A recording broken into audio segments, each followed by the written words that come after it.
عيان يمال طبعا هنقر والله بقى لكن هدي عيان waxaa maanta magaalada Roma kula kulmay gudoomiyaha jaaliyadda Soomaaliya ee magaalada Trieste ee dalka Talyaaniga Axmed Sheekh Cilmi Axmed Fakri kaas oo samafal ka wada gudaha dalka Soomaaliya gaar ahaan magaalada Warshiq iyadoo mahadsan tahay walaalkay Maxamed runtii aadan ku faraxsanahay oo meeshaan isku aragnay marka anagana waxa maadaama oo Soomaalidan nahay dadku firfircoon waxaan jirnaa ururkeena jaaliyaddeena wuxuu jiraa 26 sano u socotaa marka aad loo aqoonsiiyay gobolkeeni hadda xitaa waxaan qabanay waxaan geenay project oo fiican oo Soomaaliyan geenay Warshiq degmada Warshiq waxaan u geenay maxaa la dhahay caruurta oo inuu hala baro security food security iyo beeraha hooyooyinka la barmay ilmaha inta ku maqan yihiin maxaa la dhahay iskuulka ku jira ayagana hala baro habkii beerta loo abuuro lahaa oo bari markay wax bartaan dadka kale si wax baraan iyo haddana tada kale maxaa la dhahay gurigoodii inay ku abuurtaan oo wixii qotolyoomkooda inay soo saartaan beer inay ku abuurtaan wixii rabaan wixii jecel yihiin ku abuuranayaan marka iyo ceel meeshaan ka qodnayna ceel oo jaajirna oo jiraaj marka matooraan ku xireyna meeshaas ceelkaasi waxaas maalgelinayna marka waxaa lahayn markaan hal project ugu horeeyo waaye wadankeena geeyno tusno haddana diyaar waxaan u nahay gobolkeeni inaan wax walba qaban oo wadankeena dad wax walba aan qabano Soomaaliya waxa aad maadaama wadanku si fiicnaa nabadgelyo si fiicnaatay ma sha Allah dawladdan aad wax qabanaysa marka waxaan rabnay marka in haddana waxyaabo kale wixii aan caawin karna wadankeena aan ku caawino oo lagu caawiyo maadaama aan nahay dadkii qurba joogta maadaama nahay faantaha gudoomiye hadaba projectkan loo sheegtay aad Soomaaliya ka fariisid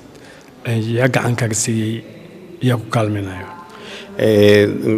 projectkan horta waxa waaye project oo maalgelinayo gobolkeeni gobolka Freeland Julia leeyahay laakiin anaga waxa la kulanay waxaan la xiriirnay dadka degan oo reer Warshiq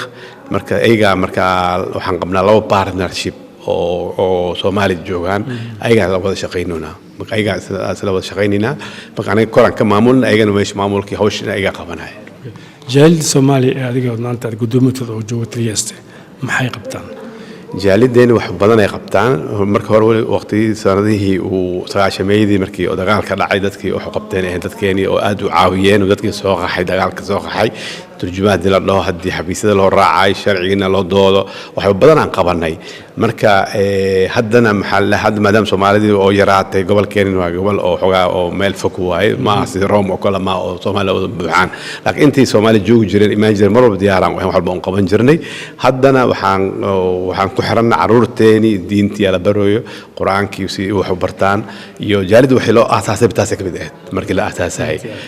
marka diinta in muhiim ah dhaqankeen in la baro dhaqanka iyo diinta isku xirneen aan barnay caruurta ma sha Allah waa fiican yihiin meeshii ku koreen maxaa la dhahay hadda wadanka waxaan qabanaa hadda maxaa la dhahay ajnabi kale wax u qabanaa haddana maadaama dadkeena Soomaalideeni oo deganaa baahidaas weyn ma qabaan markay qaxoota ma yimaadaan oo fiican hadda anaga dadkii kale wax u qabanaa wadamo kale wax u qabanaa wadamo shisheeye kale aan wax u qabanaa aan gacansinaa wax walba waxay u baahan yihiin aan sinaa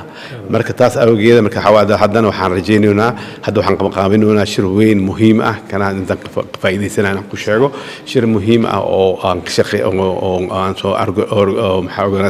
organization-ka aan ku jirnaa shirkaas waxa kamid ah waxa waaye in dadkii dawladdeena ka tirsanaa xogaa ayaga casunnay inay yimaadaan magaaladeena gobolkeena Trieste inaa isla aha iyo madaxdeena dalka say oo loo baaran si wadankeena wax loo qaban lahaa aan rajaynaa insha Allah بعد العيد صومك كده ما تكذب وحنقوم Trieste laba maalmood oo shir weyn oo muhiim aan sameeyay shir caalami waaye oo wasiiro badan ka soo qayb galayso xitaa wasiir dadkan dawladda Talyaaniga ka soo qayb galayo iyo gobolkeeni والصلاة على أشرف الأنبياء والمرسلين ودياشا ماموين قبلها لأن يرى وحين السلام صلاة السلام السلام عليكم ورحمة الله وبركاته برنامج كان وهذا عربنا ينام فلنو وحاليرة هذا بدبادنت جيلك عصب ذاتك هذا اللي يرى وهذا كتب إيمان دونه وحي هذا جوجو إنه wax u qabano sababta aan u mid halkan waxay tahay inaan ogaano baahida ay qabaan iyo wixii oo anaga intii karaankeena qaban karno inaan qaban oo horta aniga deegaankayga waaye dadkayga waaye aniga banaadir reer banaadir kaligiis ma ihi aniga waxaan u dhashtay reer mataan waa kaa la socda deegaanka waa deegaankayga dadkayga waaye waxaan jeclahay sidii dadka kale wax loogu qaban lahay ina kow dadkayga aan ka bilaabo deegaankayga waaye insha allah waxaan rabnaa anagoo wada jir ah horta barnaamijka maanta si bilowda waaye wuxuu soconaa ilaa agoost 24keeda 8 bilood ayuu soconaa barnaamijkan waxaan rabnaa wax alla ama xag caafimaad ahaado waxbarashadii ahaado dhismihii haddii ay naqad karto aad umaasada gudoomiye soo dhawow magaalada Roma aad aad umahadsan tahay adigina waa mahadsantiin kulligiin waa kaas aad idin salaamay wassalaamu calaykum waraxmatullaahi wabarakaatu Maxamed Roberto Universal TV Roma